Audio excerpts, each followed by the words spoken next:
তারপরে তো শুরু হয়ে গেল এখানে জল ঢালা। এটা মনে হয় ফার্স্টবার। আমার ছেলে কিন্তু মানে রাত্রে মোটামুটি দুবার ঢেলেছে। একবার মনে হয় 8টার দিকে ঢেলেছিল, একবার 10টার দিকে ঢেলেছিল। 3বার ঢালতে পারেনি। হ্যাঁ, পরের দিন সকালবেলা ঢেলেছিল। তো 3বার ওর কিন্তু কমপ্লিট এই বয়সে এসেও।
তারপরে তো এখানে দেখো জল ঢালার পরে পুজো হচ্ছে, মানে প্রথমবার ভোগ দেওয়া হচ্ছে, ভোগ নিবেদন করা হচ্ছে প্রথমবার।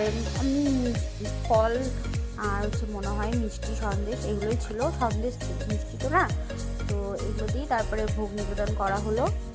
আমরা কিন্তু 4টা প্রহর করেছি, 4টা বাড়ি ভোগ নিবেদন করেছি। দেখো এখানে ছেলেও কিন্তু ঝাই বাজাতে রেডি একদম।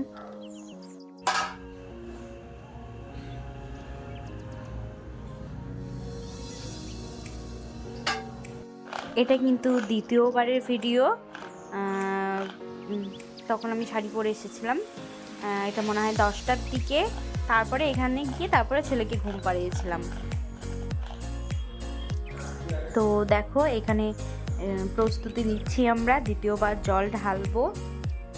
আর এখানে আমি আবার আমার নিজের ভিডিও করে, এখানে দ্বিতীয়বার হচ্ছে আমাদের টক দই দিয়ে স্নান করিয়ে তারপরে জল দিয়ে মানে গঙ্গা জল দিয়ে স্নান করানো। মানে আমরা 4টা প্রহর 4টা করেছি। একবার হচ্ছে টক দই, ঘি, একটাবার হচ্ছে মধু, আর প্রথমবার হচ্ছে দুধ।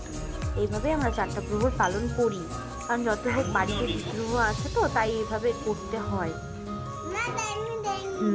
এর আগে যখন ছিল না তখন কিন্তু আমরা বাইরেও গেছি, অনেক জায়গায় জল ঢেলেছি, কিন্তু 4 প্রহর কিন্তু করা হয়নি। আর আমি এটা প্রথম 4 প্রহর করা। এমনি চতুর্দশী লাগলে উপাস করে জল ঢালা সেটা ঢেলেছি, তারপরে এসে খেয়ে নিয়েছিলাম। কিন্তু এটাই প্রথম যে সারাদিন উপাস থেকে তারপরে 4টা প্রহর পালন করা।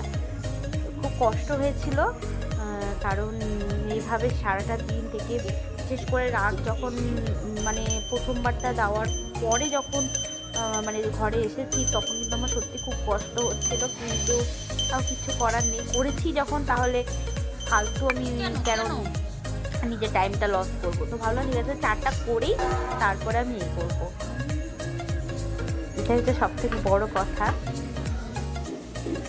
এখানে দেখো প্রথমে আমার বড়ি দেয়, তারপরে ছেলে দেয়, তারপরে আমি দিই। ছেলে মনে হয় এই টাইমটাতেও দিয়েছিল, হ্যাঁ দই দেওয়ার সময় কিন্তু এই টাইমটাতেও জল ঢেলেছিল। বাবা মার সাথে ছেলেও দিচ্ছে, এটাই অনেক পুণ্যির কাজ হচ্ছে। তো তুমি জল ঢেলেছিলা বলো সবাইকে? তো আমি জল দিচ্ছিলাম, আগেই দিয়ে দিচ্ছি আমি। ও আগে দিয়ে দিয়েছে। তো এখানে দেখো মনে হয় এটা কালো জিরা আর টক দই দিয়ে আমরা দ্বিতীয়বারটা স্নান করেছিলাম। স্নান করছি কি আবার?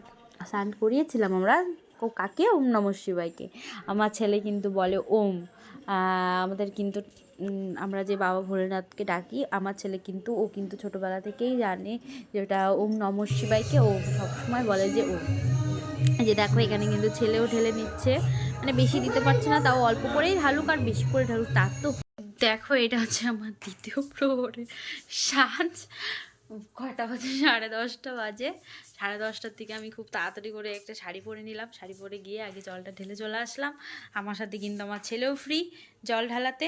এখন আমি এগুলো গোছাবো, বিছানা ঝাড় দিব, ছেলেকে ঘুম পাড়াবো, তারপরে ঠিক 12টার দিকে আবার যাব জল ঢালতে। তো কি করব বলো, রাত্রেবেলা আর সেজেগুজি লাভ কি? কালকে সকালবেলা যখন জল ঢালবো তখন একটু সুন্দর করে সাজগোজো করে থাম। আর কালকে আমাদের বাড়িতে আবার ভোগ আছে, ভোগ দিব বাবা ভোলেনাথকে। বিগ্রহ আছে তো, তাই বাবা ভোলেনাথকে কালকে ভোগ দিতেই হবে। পাকা ভোগ দিব কালকে। এটা হচ্ছে পরের দিন সকালের ভিডিও। রাত ভোরবেলার ভিডিওটা আর আমি নিতে পারিনি, কারণ মুড ছিল না তখন। তাড়াহুড়ো করে জলটা ঢেলে এসেই তারপরে এখানে আমি বসিয়ে দিয়েছিলাম ভোগের রান্না। সব কিছু রান্না করতে, সবজি কাটতে অনেক টাইম লেগে গেছিলো। তো এখন এখানে হচ্ছে পায়েস রান্না, মানে মিষ্টান্ন রান্না হচ্ছে ভোগের। অনেক কিছুই রান্না হয়েছিল, মোটামুটি আমার অনেকটাই কমপ্লিট হয়ে গেছিলো। আর এখানে হচ্ছে সকালবেলার প্রসাদ, যেটা হচ্ছে আমরা এটা খেয়ে উপাস ভেঙেছিলাম। ফল, সাবু, কলা এগুলা দিয়ে মাখিয়েছিলাম। আর এখানে আমি করে নিচ্ছি হচ্ছে পনিরের ঝোল। সব রান্না কিন্তু আমিই করেছি, বেশিরভাগ রান্নাটাই।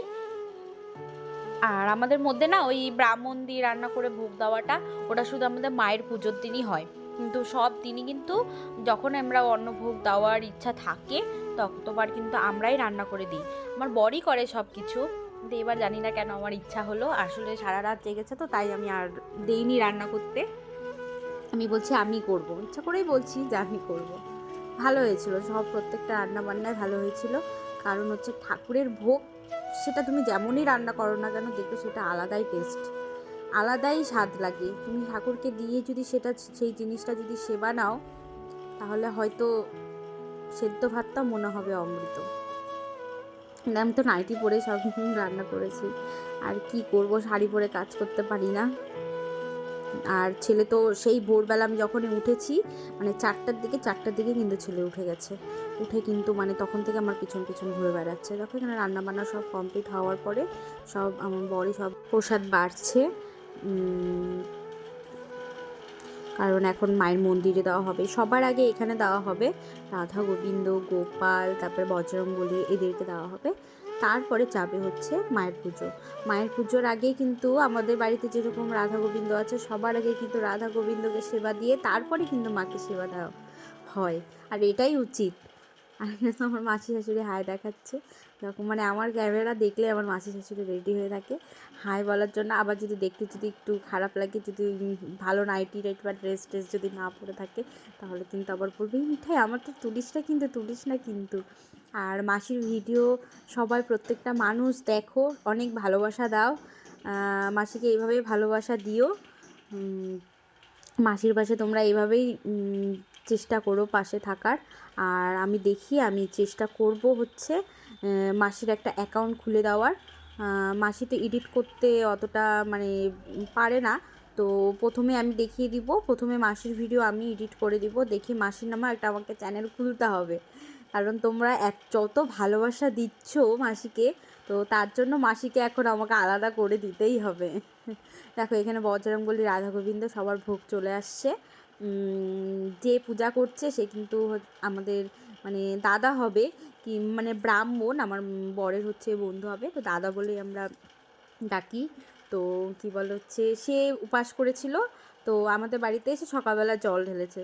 তো দাদা কিন্তু মানে অনেক বছর হলো পুজো ছেড়ে দিয়েছে। আমার যা শোনা, পুজো কিন্তু ওই বাড়িতেই যা করে, কারোর বাড়িতে গিয়ে কিন্তু পুজো করে না, কিন্তু আমাদের আবদারে সেদিন পুজো করেছে। কারণ উপাসও ছিল, আমাদের বাড়িতে এসে জল ঢেলেছে, ভোগ টোগ সব কিছু রান্না করেছি।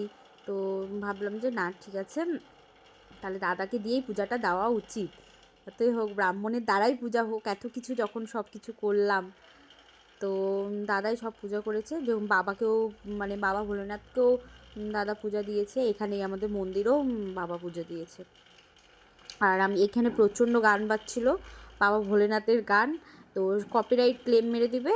আর আমার মনে হয় বেশিরভাগ ভিডিওতে তাই হয়, হয় এই সাইড থেকে আওয়াজ, নাহলে ওই সাইড থেকে আওয়াজ। আমি ভয়েসটা খুব কম দিতে পারি, তো তারপরে আমাকে দেখো খাটনি করতে হয়, ভয়েস এবার দিতে হয় শুধুমাত্র তোমাদের জন্য।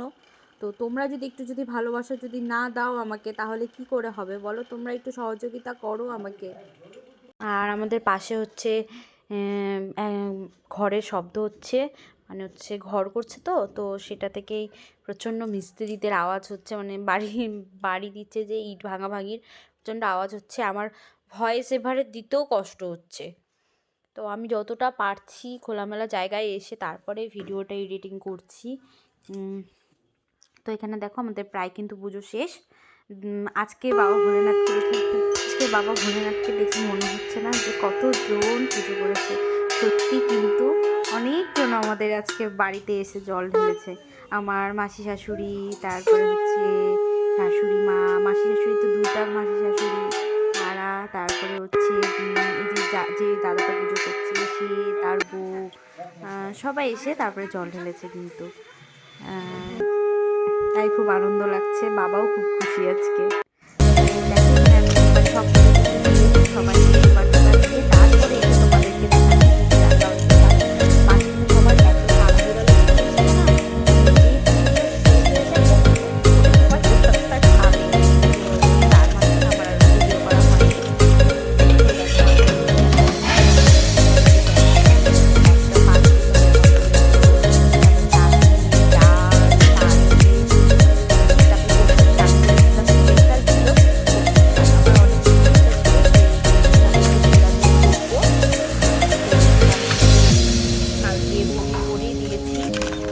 আমরা কিন্তু কচু শাক খুব কম খাই, বিশেষ করে আমি।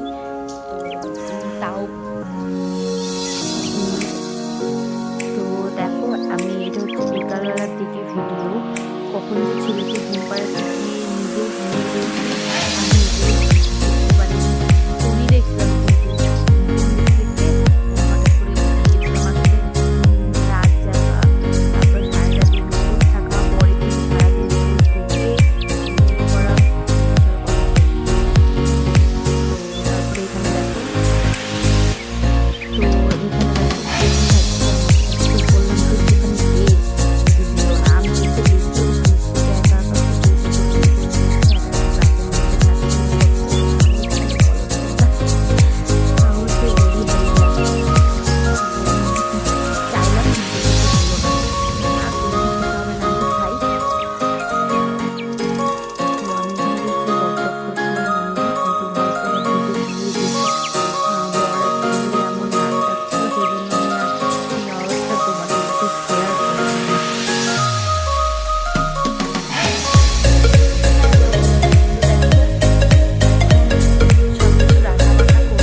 সকালবেলা তো অন্নভোগ করেছিলাম, কিন্তু এখন করলাম হচ্ছে খিচুড়ি, পাপা নাড়ায় না, সবজি ছিলই, পায়েস আছে, চাটনি আছে, সব কিছু আছে। তো দেখলাই সকালবেলা কি কি রান্না হয়েছিল আজকে। চলো আমি খিচুড়িটা দেখাই তোমাদেরকে। এক হাঁড়ি খিচুড়ি করেছি। এই দেখো খিচুড়িটার মধ্যে না অনেক কিছু দিয়েছি, পনির, গাজর, তারপর হচ্ছে ফুলকপি, সব কিছু দিয়ে খিচুড়ি। ছেলেটা এখানে একটু ঠান্ডা করি, ছেলে বেশি খাবে না জানি আমি, একটু করছি। বিনস, গাজর সবই দিয়েছি। ওই এটুকুই খাবে, এর থেকে বেশি খাবেন। একটু চাটনি নেব।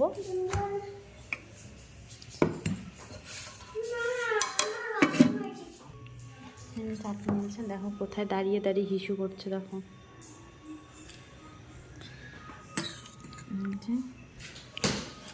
নিয়ে নেব মেখে, একটু নেব।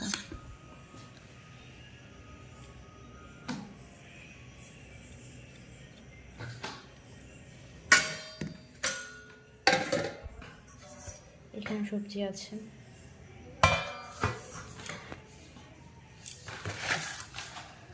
মাংস আছে।